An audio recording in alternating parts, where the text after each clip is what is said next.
I used to believe that trust was something you either had or didn't.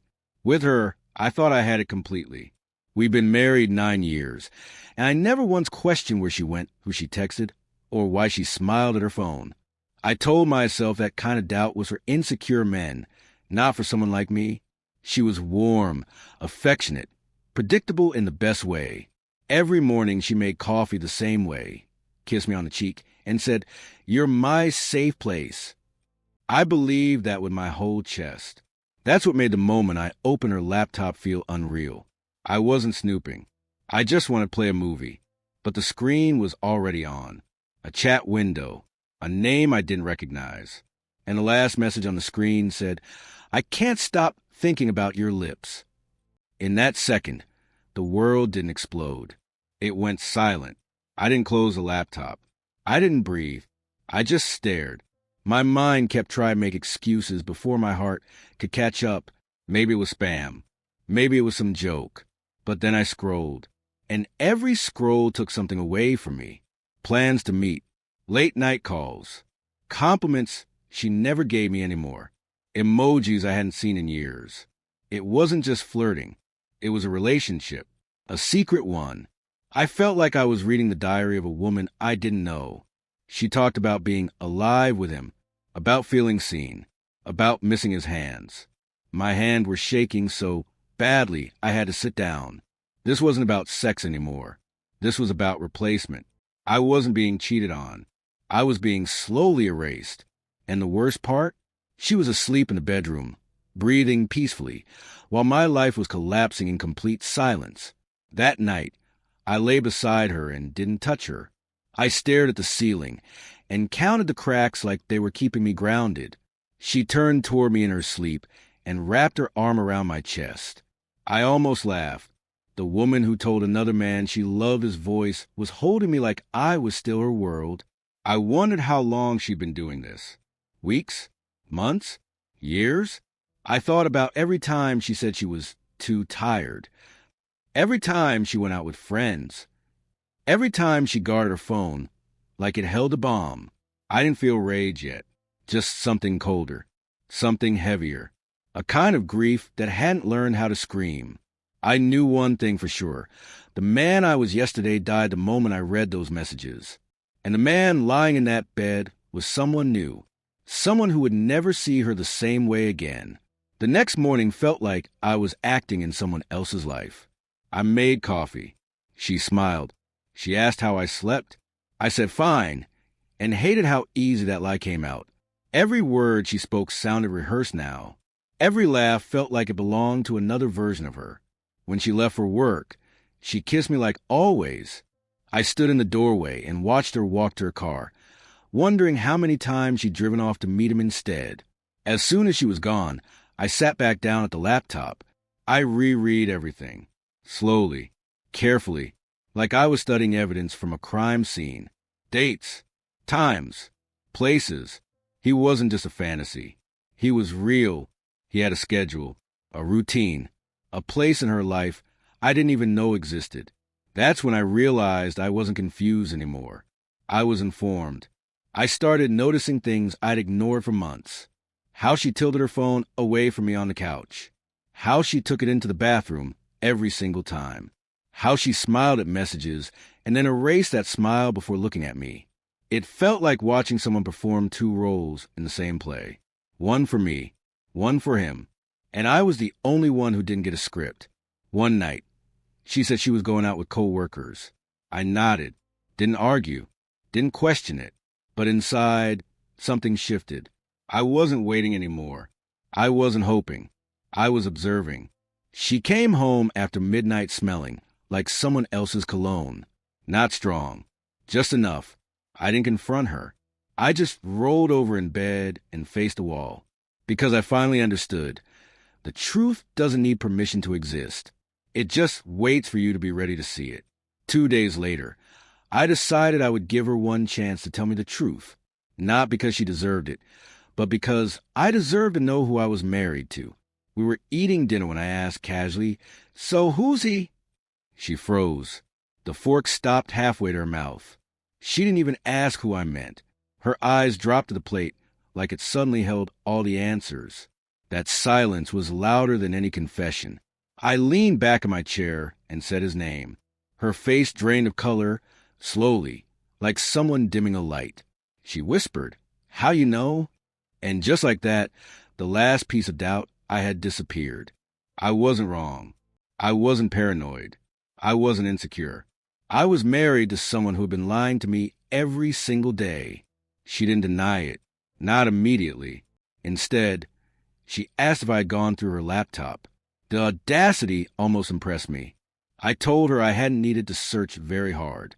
She looked cornered, but not ashamed, more exposed and sorry. Then came the familiar script. It just happened. We were just talking at first. I didn't mean for it to go this far. I listened without interrupting.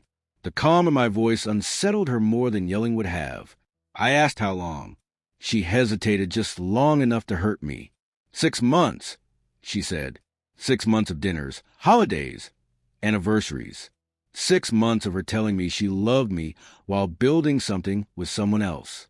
That number echoed in my head, louder than anything else she said. She tried to explain that she had felt lonely, that I had been distant. That work consumed me. I almost apologized out of habit. Then I stopped myself. Being busy is not betrayal. Being stressed is not betrayal. Choosing another man is. I asked her if she loved him. She didn't answer right away, and that pause felt like a blade sliding between my ribs. Finally, she said, "I don't know." Not no, not a firm rejection, just uncertainty. And in that uncertainty, I saw the truth. She wasn't choosing between right and wrong. She was choosing between two lives. And I suddenly understood something terrifying. I wasn't a priority anymore. I was her stability. He was her excitement. And people rarely give up excitement willingly. That night, I slept on the couch. Not because she told me to, because I needed space from the version of her I had built in my head. Around 2 a.m., my phone buzzed. A message from her. We were in the same apartment, yet she texted me, "Please, don't give up on us." I stared at it for a long time. The irony was suffocating. She had already given up when she chose secrecy over honesty. The couch felt uncomfortable, but strangely, I felt clearer than I had in months. Painfully clear. I realized something as I lay there in the dark. Forgiveness requires truth, and she was still holding pieces of it back. I could feel it. The story she told me wasn't complete, and my instincts had never failed me before.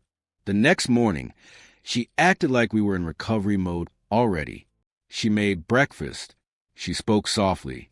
She touched my arm like nothing had broken. It felt wrong. Too soon. Too clean. As if confession alone erased damage.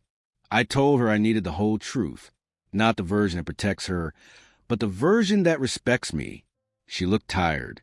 Not from guilt, but from maintaining a story. Then she finally said it. He wasn't just an online escape. They had met in person. More than once.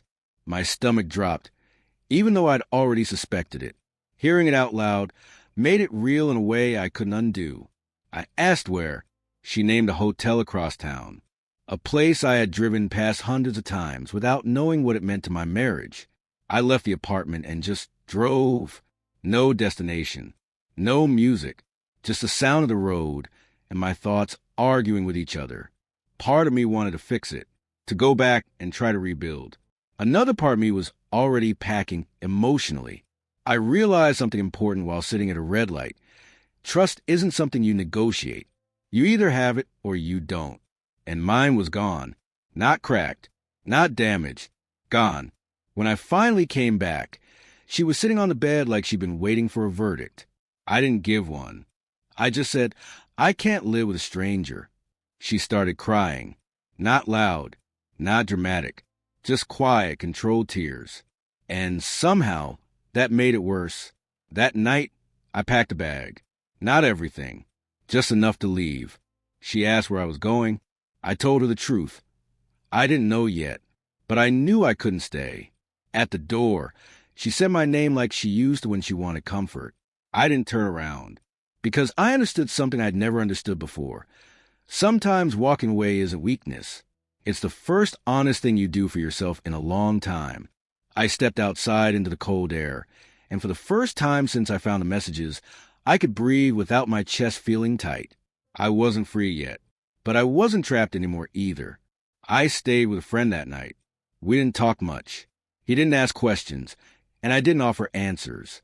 Sometimes silence is the only thing that feels safe.